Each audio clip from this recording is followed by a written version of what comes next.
Merci beaucoup, enchantée Kim. Enchantée de faire votre connaissance. J'aimerais commencer par les comment. Comment le gouvernement de la Nation Cree a-t-il décidé d'investir dans le Hilton de Québec et comment l'accord pour réaliser cet investissement avec trois autres Premières Nations a été conclu? En premier, j'aimerais dire que je suis très fière de notre projet. La nation Cree EU, nous sommes une nation qu'on a un dossier qui contient déjà des hôtels dans notre région et à l'extérieur, plus dans un autre marque, Microtel, mais on a reçu une invitation de la nation Naskapi pour regarder un projet pour le Hilton Québec l'année passée. Puis, quand on a reçu l'invitation, c'était très clair qu'il y avait un partenariat avec trois autres nations.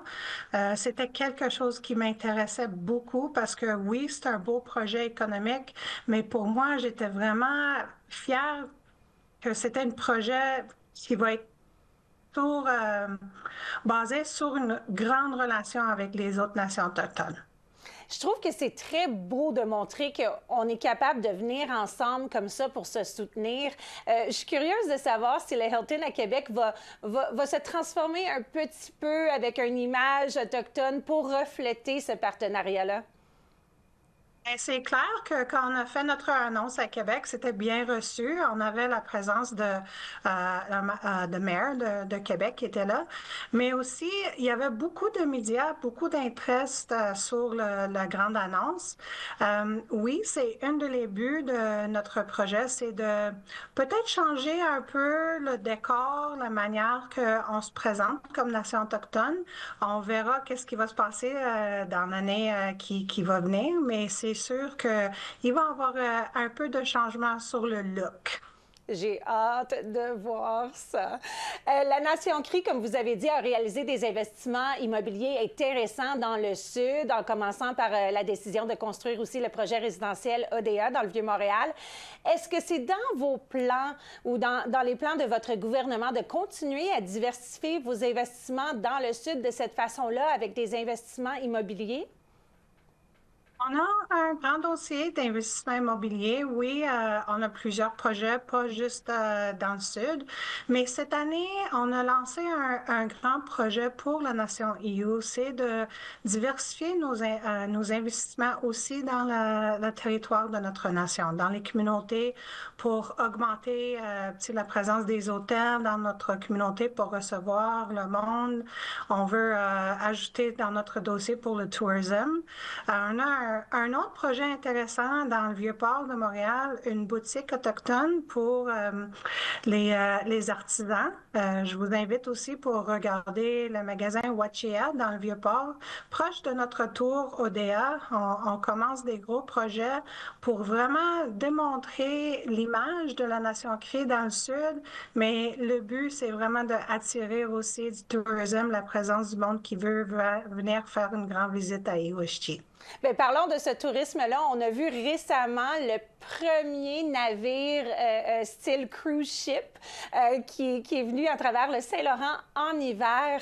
Et il y a des gens de l'Europe qui sont venus passer une nuit avec des Autochtones à cette île. C'est vraiment quelque chose de beau qu'on commence à ouvrir nos portes comme ça au tourisme. Est-ce que vous pensez qu'il y a de plus en plus de nations qui vont être intéressées à faire la même chose?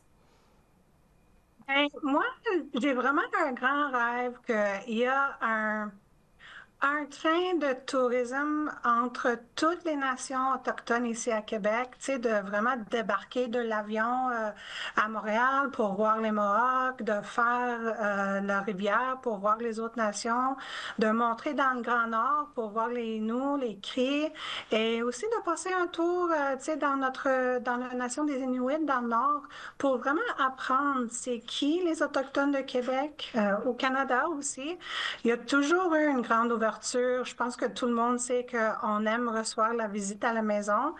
C'est quelque chose que je pense pourrait vraiment transformer l'industrie tourisme au Québec. Et c'est très positif pour nous parce que nos peuples, ils sont chaleureux. Donc, c'est le fun de pouvoir partager ça avec d'autres. Et en parlant de partage, ma dernière question pour vous.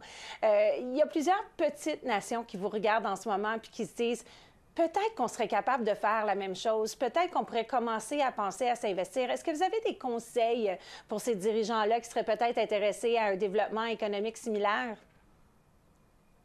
Pour nous, la Nation Christ, c'est un de mes buts de vraiment avoir plus de relations avec les autres nations. Puis, tu vas voir, cette année, on va faire des invitations aux nations autochtones pour regarder plusieurs projets que nous intéressent là, dans des investissements.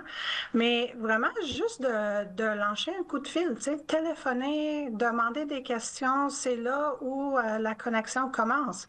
Puis moi, j'ai une grande ouverture de vraiment avoir des grosses relations entre toutes les nations autochtones, pas seulement entre nous, mais aussi avec la nation québécoise ici.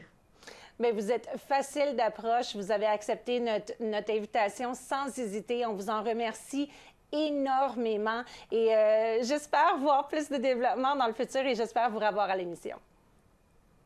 Bien, merci pour démontrer notre grand projet. Je suis très fière. Merci beaucoup.